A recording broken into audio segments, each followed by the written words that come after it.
The deadline to close the world's largest refugee camp has been extended by 6 months. The human rights groups have accused the Kenyan government of coercing refugees to return home despite continued instability in Somalia. The country's interior minister says the decision to delay the closure of the camp followed a request by the United Nations. For the past 25 years, this stretch of desert has been home to the world's largest refugee camp. Dadaab houses nearly 300,000 people, mostly Somalians, who have been displaced by drought and decades of civil war.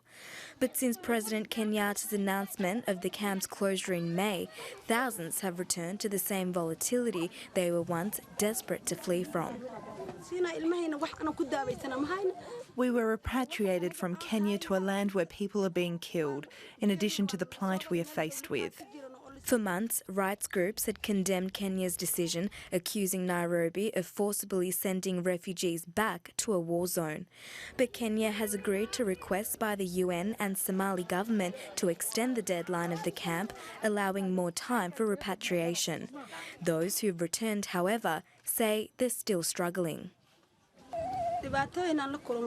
We are facing multiple challenges. There's no security here. We don't have water. There is no medicine and hospitals.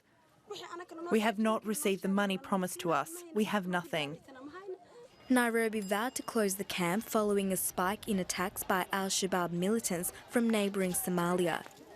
What we found here is total insecurity. There are security incidents during the day and gangs come into our camps to rob us of the few things we were given. Whoever ventures outside will be killed. Aid agencies say they're struggling with the thousands of displaced Somalians already living in camps. With the current numbers set to increase through to May, many refugees are anxious.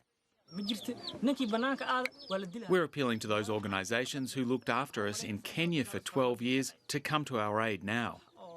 But Kenya says the repatriation process will continue despite the deadline, with plans to send those who don't return to Somalia to other refugee camps. Hashela Kumarawansa, ABC News.